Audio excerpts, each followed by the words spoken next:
Hey guys, what is up? It is the Fast Break Report here, bringing you guys another vlog, and, we have to talk about the Pacers, and we gotta talk about Tyrese Haliburton, because, boys, things are getting spicy in the East. I'm not gonna lie, things are getting rather interesting, okay? The Detroit Pistons have been winning a whole bunch of games. They actually have more wins than the Pacers now, actually, but in the past, 10 games... the Pistons are, dare I say, on a bit of a roll. Okay, let's see. They have won in their last 10. Let's see. 1, 2, 3, 4, 5, 6, 7, 8, 9, 10, 11. So in their last 11 games, they've lost once, and it's to the Denver Nuggets. I mean, they are, since the All-Star break, they've been hot, all right? And one thing that keeps coming back to my mind is the game that we played Detroit afterwards. Tyrese Haliburton said in the press conference that we don't see the Detroit Pistons as a rival until we get a playoff series against them. Well, it would appear that they are trying to make that playoff series happen. With that being said, though, Tyrese Haliburton has been playing out of his mind since the All-Star break. This is a dude who just, I'm going to be honest, has been killing it. Since the All-Star break, Tyrese Haliburton has just been playing out of his mind. I'm just going to call it what it is. This man has been playing out of his mind. Against the Detroit Pistons, the last time we played them, Tyrese Haliburton had 30 points and 8 assists. Then we had the All-Star break, you know what I'm saying? Like, we got into February, and then coming out of the All-Star break, Tyrese Haliburton was hot, okay? Against Memphis, he put up 22 and 9. Against the Clippers, he put up 29 and 12. Then against the Denver Nuggets, 19 and 15. Against Toronto, 33 and 11. Against Miami, 19 and 10. And then last night against Chicago, 17 and 12. Tyrese Haliburton seems like he's back. I don't want to jinx it, but Tyrese Haliburton has clearly stepped his game up since the All-Star break. He finally looks like the All-NBA talent that we saw prior to the All-Star break last season. Tyrese Haliburton at the beginning of this year looked a little rocky. I'm wondering if that break during the All-Star break was just a break that he needed. Everybody came back, looked rejuvenated. Last night, Aaron Nesmith went bonkers. Aaron Nesmith had 27 points against Chicago. It just all around was a great game. If we look at the game from last night, Aaron Nesmith had 27. I think that was a season high or a career high for him. Haliburton had 17 and 12. Pascal Siakam had 4 and 6. Miles Turner had 16 points, 6 rebounds, 2 assists, a steal, and a block. Andrew Nembhard, 11 points, 2 steals, 4 assists. I mean, TJ McConnell off the bench was TJ McConnell. TJ McConnell shot 80% from the field last night. Had 11 points and 6 assists. Obi Toppin had 6 points, 5 rebounds. Thomas Bryant had 7 points, 2 rebounds. And honestly, you know what? I think the team is still not firing on all cylinders. You got a couple guys that are just, doing what they normally do. But I think Tyrese Haliburton returning to form is what will really set this team over the edge compared to a lot of other teams. Obviously, the team has played well, even with Tyrese Haliburton being incredibly inconsistent. But if Tyrese Haliburton can just keep this consistency up for the rest of the season, there's only 20 games left. Siakam has been one of the most consistent players on the team all year. Even Miles Turner has been pretty good.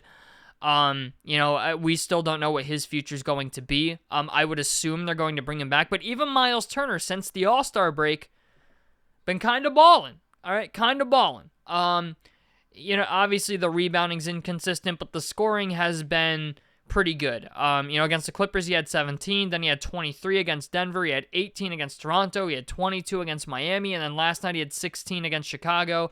So even Miles, since the All-Star break, has been playing a lot better. It just seems like the guys on our team that are, the key pieces, have found new life after the All-Star break. I feel like that break was something the team needed, especially Tyrese Haliburton. Like, Tyrese Haliburton has been playing basketball like non-stop since the summer and since last year.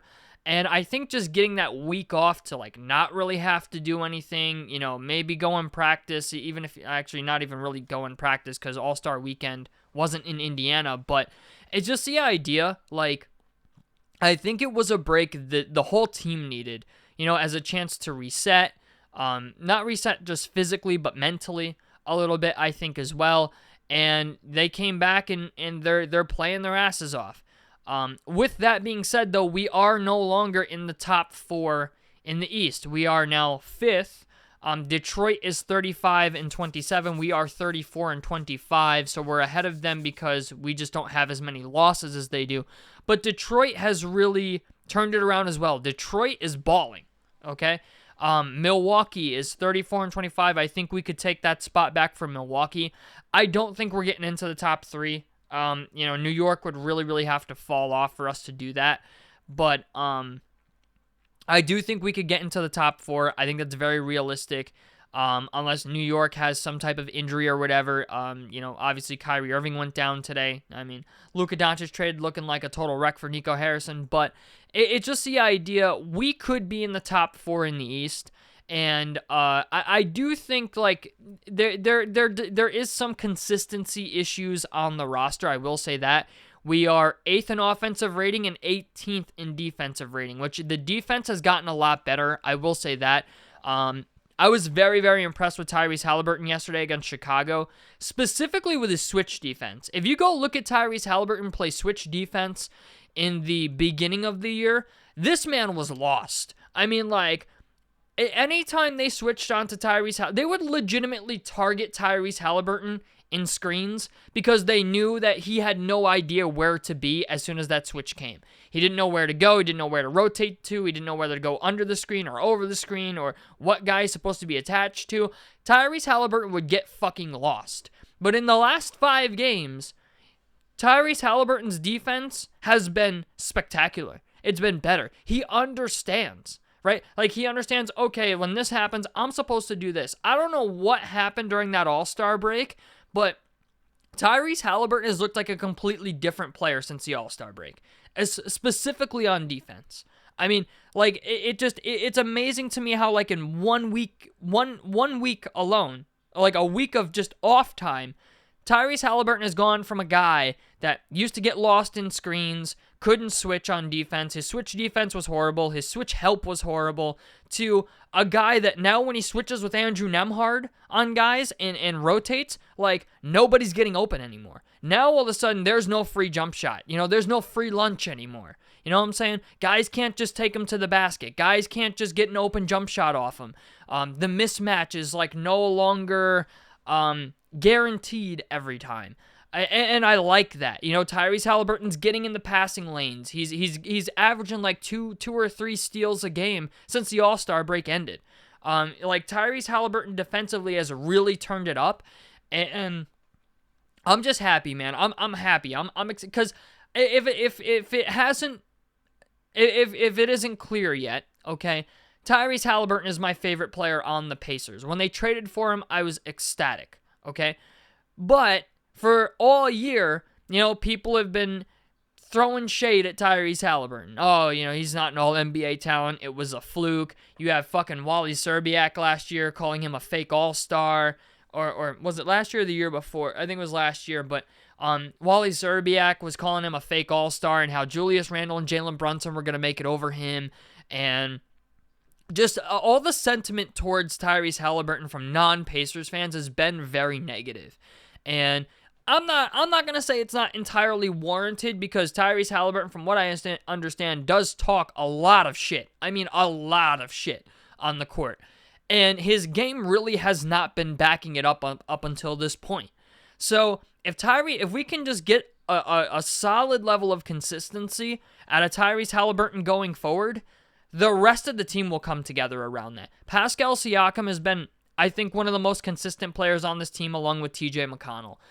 Miles Turner's looking better.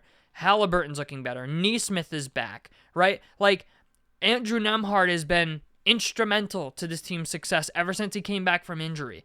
So I think the team is, obviously, they've gotten healthy at the right time.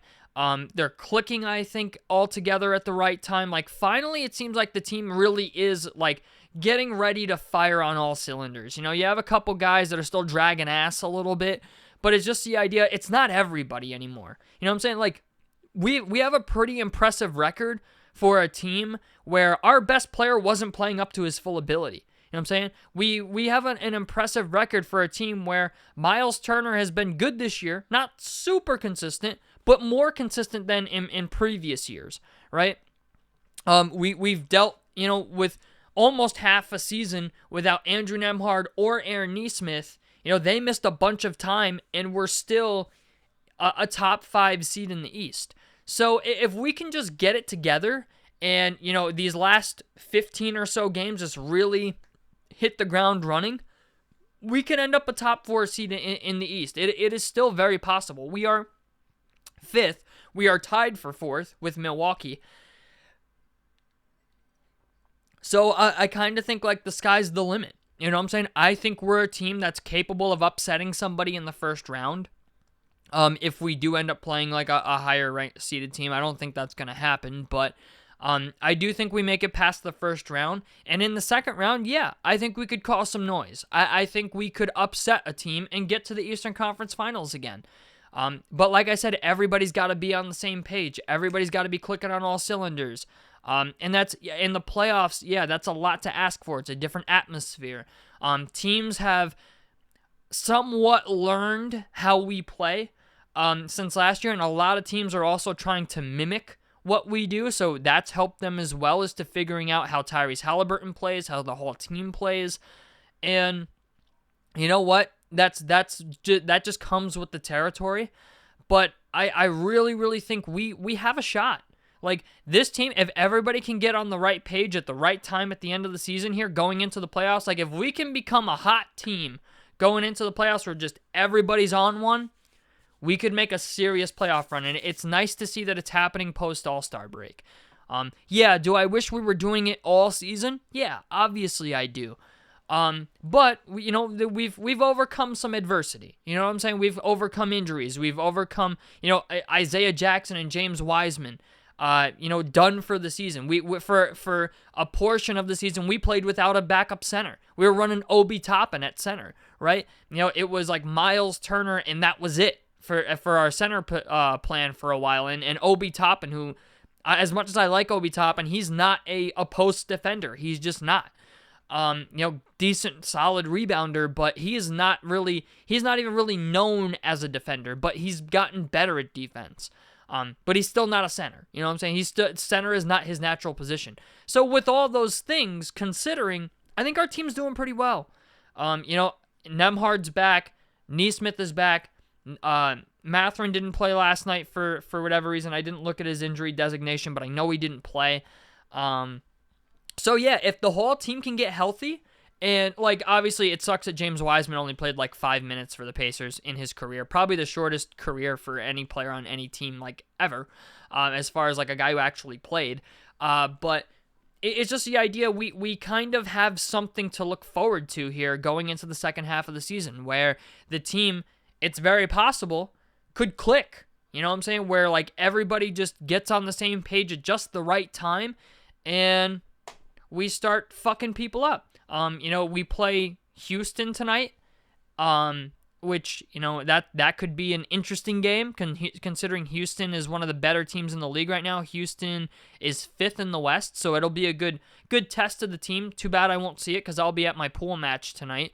But it's just the idea. I really think the Pacers have something to look forward to. I'm optimistic at this point. Obi Toppin and TJ McConnell have been playing very, very well off the bench. Still continue to. Jarris Walker's looked good in the couple minutes that he's gotten. You know, being a part of the third string. Obviously, you had the one game where he didn't play well at all, and then against Miami, I think it was it against Miami? I think.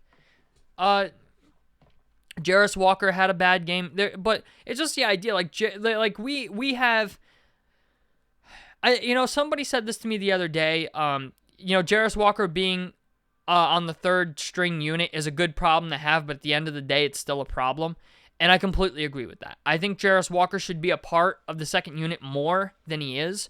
And I have a feeling they're gonna find a way to include Jarris Walker over the summer. Like I just have a feeling a consolidation trade is coming over the summer, especially with the amount of guys that are probably going to be available.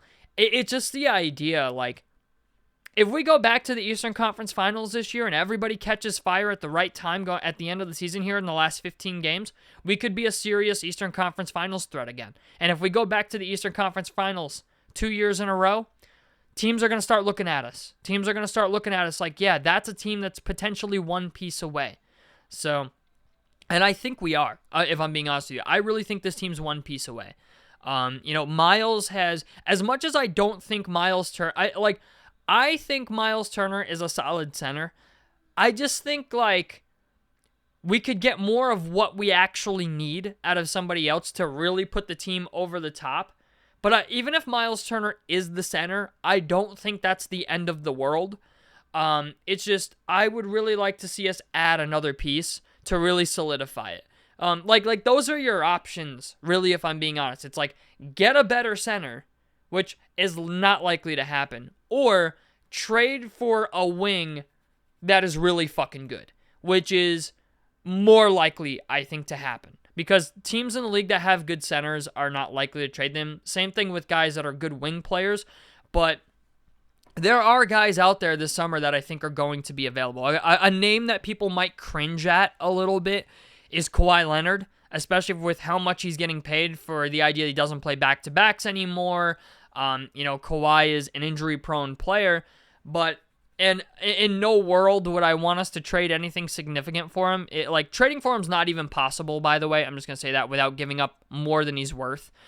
So it's not likely to happen. I don't think it's going to happen. But there are going to be guys out there in the offseason, like maybe a Kawhi Leonard, like, I don't know. I have a feeling the 76ers, if Joel Embiid's knees are not what they used to be, I feel like Paul George is a guy that could be available, but stay the fuck away from Paul George. Paul George is a nightmare. It's just like, you get what I'm saying. Like, there's going to be guys out there in the offseason this year that teams are going to be looking to get rid of in order to do salary cap consolidation, is what's going to happen. There's going to be teams doing salary cap consolidation, and they're going to have to get rid of somebody or some player with an astronomical contract. Guys like Kevin Durant. Kevin Durant is most likely going to get traded this summer. So it's just the idea. There are going to be guys out there. More so than usual. Even Cam Johnson. Cam Johnson's not a guy that I think I don't think Cam Johnson's a serious ceiling raiser for us. I don't.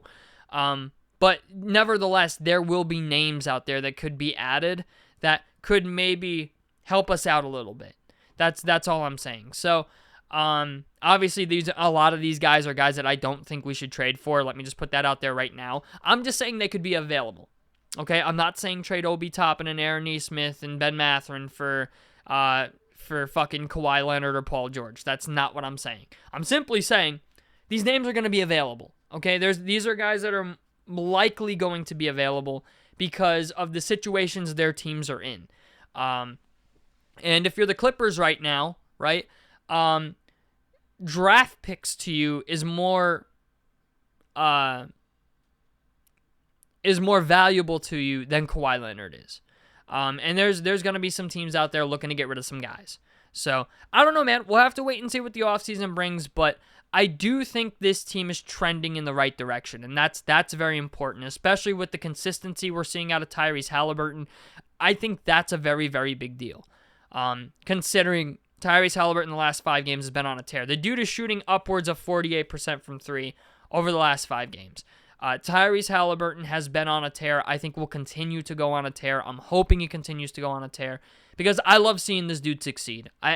There's not a lot of players in the league that I look at and I'm like, I'm happy for their success. Like, I'm not a guy that's really big on like giving props to other people when they're succeeding. But Tyrese Haliburton's a guy that I really, really want to succeed. I want to see him succeed. I love his play style. I love his attitude. Guy can't go left to save his fucking life, though. If you look at his shot percentages from the left side of the key, it's not good. But it's just the idea, like, I want him to be the best player he can be, because the better that Tyrese Haliburton is, the better the whole team is. So tell me what you guys think about this down below in the comment section below. A like helps me out. Subscribe if you guys want to see more on the Fast Break Report. And I'm out of this motherfucker. Peace, guys.